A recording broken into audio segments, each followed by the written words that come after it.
Olá, colega oftalmologista, seja muito bem-vindo, seja muito bem-vinda ao Café com Oftalmo aqui no Glaucoma Academy.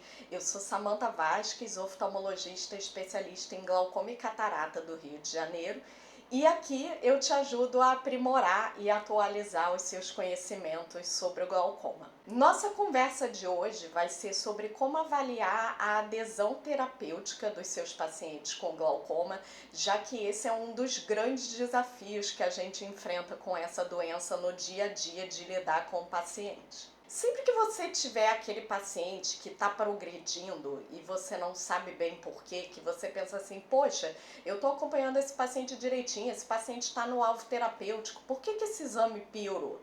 Pensa se a adesão terapêutica não pode ser um problema. De repente, aquele paciente pinga os colírios na época de vir para a consulta e em casa ele não lembra de pingar o colírio.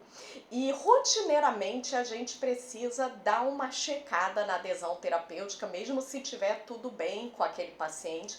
A gente precisa de tempos em tempos checar como que aquela adesão terapêutica está indo.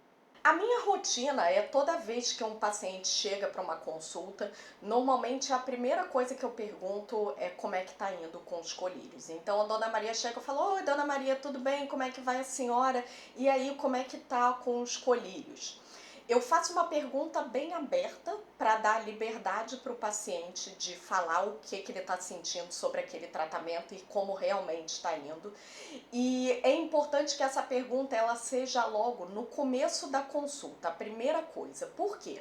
Se você deixa para perguntar como é que tá indo o colírio depois que você dá a notícia ruim, e aí você fala assim, poxa, dona Maria, a pressão tá alta, como é que tá indo com o colírio? Nessa situação, o paciente fica muito constrangido, muito inibido e fica culpado até de dizer que ele não está conseguindo pingar direito o colírio. Então, para essa conversa ser mais franca e ser mais confortável, eu prefiro já a primeira coisa perguntar para o paciente como que está indo com o colírio, e eu deixo essa pergunta muito aberta para dar a liberdade dele tanto dizer que está indo bem quanto está indo mal também. Se a gente já faz perguntas muito direcionadas, e aí, tá pingando colírio todo dia? Às vezes a gente não dá a oportunidade do paciente sentir a confiança na gente de dizer se ele estiver tendo um problema verdadeiro. Então pergunta logo antes de dar a notícia ruim e pergunta com uma pergunta bem aberta. E se o paciente disser que não está indo bem, que está tendo algum problema, não recrimina o paciente por conta disso. Afinal, todo mundo é ser humano, a gente também falha de vez em quando. Afinal, se você tem algum problema crônico que você tenha que usar algum remédio cronicamente, você sabe que não é tão simples assim. Então, não recrimina o paciente se ele disser que não está indo bem e procura entender o que está acontecendo ali para que isso não esteja indo bem. É um efeito colateral que o paciente está tendo? De repente a gente precisa mudar esse tratamento, pensar numa trabeculoplastia laser, otimizar o tratamento daquele olho seco, ou então não é um efeito colateral, o problema que aquele paciente está tendo é esquecimento mesmo. Será que você pode mudar os horários daqueles colírios de maneira que o paciente se lembre com maior facilidade? Exemplo, a gente sabe que prostaglandina faz melhor efeito à noite, mas eu já tive pacientes que eu orientei pingar prostaglandina de manhã, porque à noite a rotina era muito irregular, o paciente não pingava na hora certa e de manhã a rotina era mais regular e era mais fácil de usar. Então eu preferia que ele pingasse de manhã para pingar todo dia no mesmo horário certinho, sem esquecer, do que eu querer usar a medicação à noite e o paciente acabar pingando dia sim, dia não. Então tenta ajustar o horário e ajustar o esquema terapêutico também. De repente o paciente está esquecendo porque você prescreveu 3 drogas em 3 frascos separados. Se você otimizar isso para colírio combinado, talvez esse paciente não esqueça e talvez ele tenha menos efeito colateral também. Uma outra possibilidade é que esse problema seja financeiro. Se esse problema é financeiro, pensa numa possibilidade de laser ou de cirurgia. São tratamentos que a gente consegue fazer pelo SUS e que o paciente consegue ter um bom controle de doença sem precisar ter o gasto financeiro do colírio. Se você está numa cidade que a prefeitura fornece o colírio, excelente. Aqui no Rio não é a nossa realidade e não é muito raro eu ter que operar um paciente porque o paciente não tem condição financeira de comprar o colírio todo mês. Então, quando tem amostra, ele usa, quando não tem amostra, ele não usa. Então, se o paciente te relata um problema, explora o problema, conversa com sinceridade com o paciente, deixa o paciente à vontade para te dizer qual que é o verdadeiro problema, o que está por trás daquela adesão terapêutica ruim, para que você possa adequar o seu tratamento para resolver o problema. Voltando um pouco na questão do esquecimento, uma maneira interessante de você tentar estimar o quanto que esse esquecimento é um problema é pedir para o paciente quantificar a frequência desses esquecimentos. Mesmo se naquela primeira pergunta do "e aí, dona Maria, tá tudo bem com o colírio?", mesmo se a dona Maria falar "tá tudo bem com o colírio", mesmo assim eu vou bater na tecla do esquecimento na sequência. Aí eu falo "tá tudo bem, que bom, e esquecimento, tá sendo com qual frequência?". Observa como é diferente de perguntar "e aí, tá esquecendo?". O paciente vai dizer não. Agora, se você pergunta "e aí, tá esquecendo com que frequência?", você já partiu do princípio que ele tá esquecendo, porque todos esquecem. Então, você já deu a liberdade dele se sentir confortável de fazer uma estimativa mais realista desse esquecimento. Mas mesmo assim, esse relato do paciente do esquecimento, ele é sempre um pouquinho hipostimado. O paciente sempre esquece um pouquinho mais do que ele quantifica, mesmo se você der toda essa liberdade dele se sentir confortável. Tem paciente que fala doutora, muito raro e tal, e não dá um dado mais preciso. Eu sempre tento que o paciente me diga uma frequência mais exata para eu ter uma noção real disso. Aí eu falo assim, muito raro quanto? 2 vezes por semana? E não, 2 vezes no mês só, beleza. Já tô com um número mais ou menos preciso e aí eu vou ver, de acordo com a gravidade daquele quadro, se eu vou aceitar aquela frequência ou se eu vou mudar aquele tratamento. Porque o muito raro é muito relativo, né? Muito raro para uma pessoa pode ser uma vez por ano, para outra pessoa uma vez por mês pode ser muito raro. Então não cai dessa conversa de que é muito raro esquecer. Tenta chegar num número mais preciso e quando você chegar, lembra que o paciente tende a hipoestimar esse número. Uma outra pergunta que eu faço muito também para avaliar como é que está a adesão terapêutica é perguntar para o paciente qual que é o esquema de colírio que está usando. Eu sei, está escrito no meu prontuário qual é o esquema de colírio que o paciente está usando, mas eu quero que o paciente me diga com a boca dele o que ele está usando e que horas que ele está pingando. Outra coisa que é comum é o paciente falar assim, tô pingando o da última receita aí que a senhora passou. Aí eu não aceito essa resposta. Eu quero que diga o nome e que horas que pinga.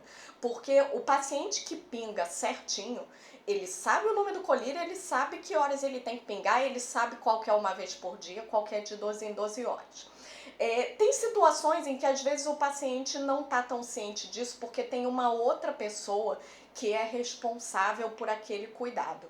Então, às vezes é um filho que mora do lado e que vai lá todo dia pingar o colírio na hora certa. Às vezes é uma cuidadora mesmo. Às vezes é a esposa que pinga.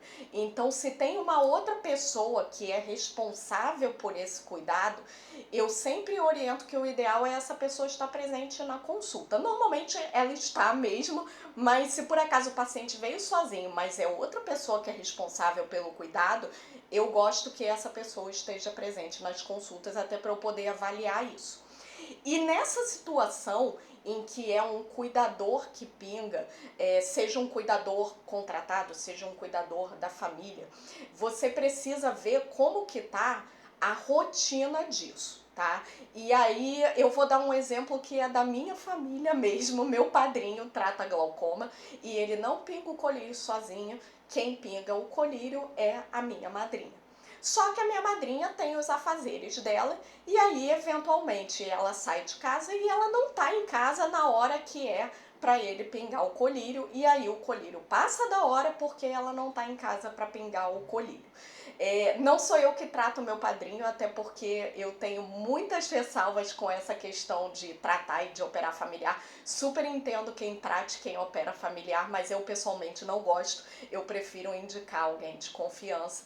E aí eu falei com um colega que está fazendo o tratamento dele, olha, vamos operar. Ele não tá dando muito certo essa questão do horário do colírio, porque quando ela tá em casa dá certo, quando ela não tá em casa não dá certo. E aí eu sugeri que ele fizesse um implante de stent, deu tudo certo, tá sem colírio agora. Mas a gente precisa ter essa atenção com o nosso paciente também. Eu também já tive caso de uma paciente muito idosa em que ela tinha uma cuidadora contratada durante as horas do dia, mas à noite ela dormia sozinha em casa. E quem pingava os colírios era a cuidadora. Então o colírio tinha que ser dentro do horário de trabalho da cuidadora. Se eu passasse alguma coisa para pingar à noite, num horário que a cuidadora já tivesse saído, aquele esquema não ia dar certo. Então eu precisava priorizar o encaixe das gotas ali no horário de trabalho da cuidadora. Então isso é uma questão importante de se perguntar. Quem pinga o colírio? É o próprio paciente que pinga o colírio? É a senhora mesmo que pinga, dona Maria? Ou tem alguém que ajuda a senhora com os colírios? Tem alguém que organiza o horário dessa medicação? Às vezes é o próprio paciente que pinga, mas tem um filho que vai lá colocar o despertador para tocar, para ficar tudo certinho organizado. Então a gente precisa entender qual que é a rotina de cuidado, a rotina de uso de medicação que aquele paciente está tendo.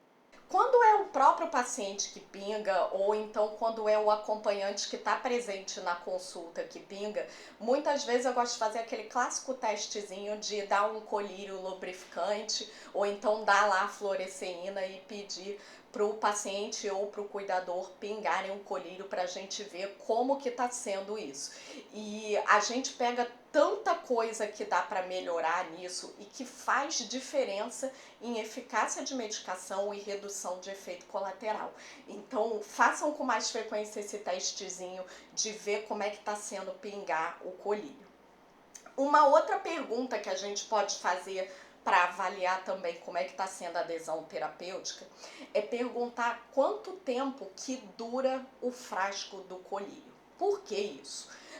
Todos os frascos de medicação têm lá uma quantidade certa de gotas que ele vai durar.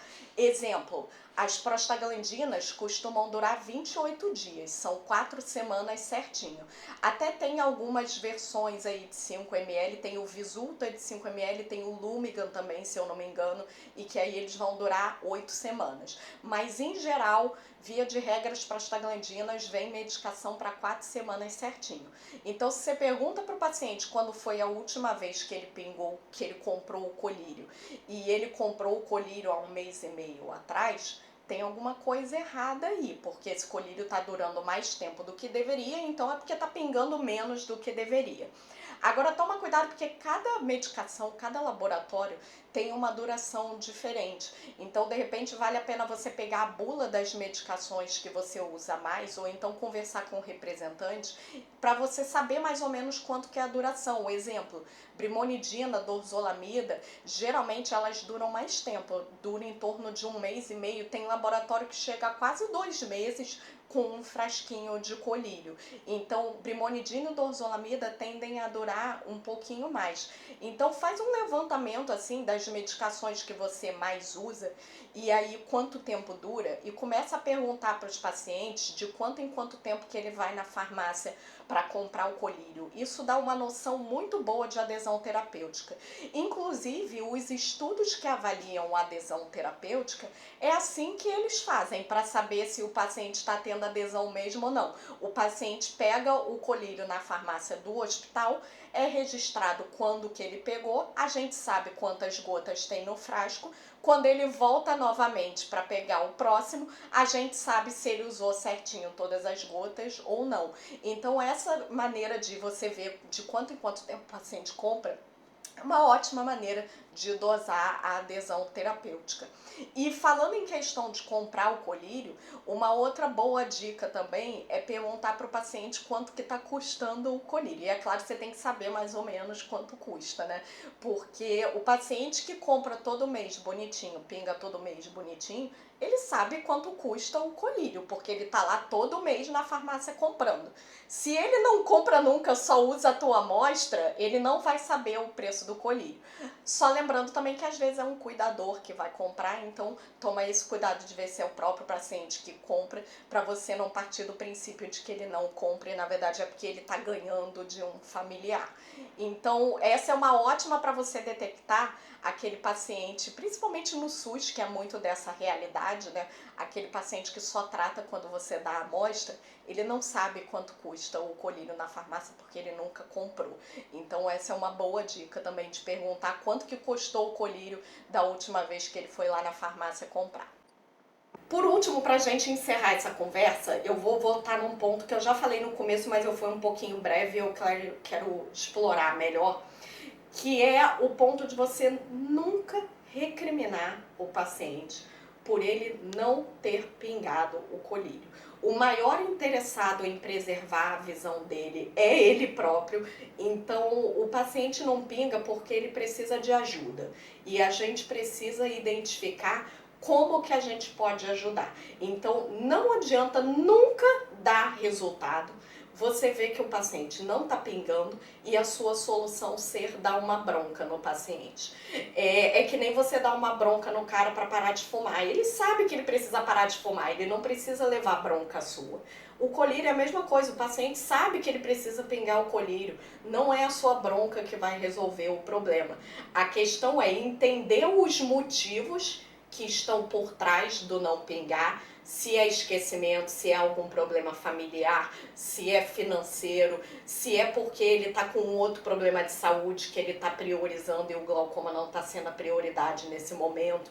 Então procure entender o porquê. O que fez com que esse paciente não conseguisse ter adesão terapêutica. E aí você vai moldar a sua estratégia baseado naquilo. Se é esquecimento, vamos ajustar os horários. Se não adiantou ajustar os horários, vamos fazer um SLT. Se é custo, vamos fazer uma TREC com indicação social para esse paciente ter um controle adequado sem colírios. Se é um problema familiar, será que você não pode de repente ensinar esse paciente a pingar o colírio sozinho? De repente perder ali 15 minutinhos do seu dia para fazer um treinamento com o lubrificante e tentar ensinar esse paciente a pingar o colírio, e isso pode resolver o problema e preservar a visão desse paciente. Então, a partir de hoje, ninguém vai dar bronca quando o paciente não pingar. A gente vai se colocar no lugar do paciente como ser humano, saber que todo mundo tem os seus problemas e as suas dificuldades. A gente vai identificar a causa da dificuldade e a gente vai mudar o nosso tratamento de acordo. Não tem essa de falar para o paciente, mas a senhora tem que dar um jeito de pingar esse colírio, senão a senhora vai ficar cega. Não, a gente é que tem que dar um jeito de arrumar um tratamento que se adeque à necessidade e ao estilo de vida do paciente. Isso é a nossa responsabilidade. A gente tem que achar um tratamento que funcione e tem tratamento que funcione para todo mundo. Se o colírio não funciona, tem laser, tem cirurgia. A gente é que tem que buscar as alternativas e não fazer com que o paciente mude a vida dele para se encaixar no tratamento que a gente quer, sendo que a gente tem um monte de opções. Se você quiser aprofundar e atualizar os seus conhecimentos sobre o glaucoma, até para conhecer melhor todas essas opções de tratamento que você pode oferecer, você tem a opção de se inscrever para o Glaucoma do Básico à Prática, que é o meu curso completo de glaucoma, desde o mais básico até o mais avançado, focado totalmente no dia a dia com pacientes sem firulas. O link para inscrição vai estar aqui embaixo na descrição desse vídeo. E até semana que vem com mais um vídeo para te ajudar a aprimorar e atualizar os seus conhecimentos sobre o glaucoma.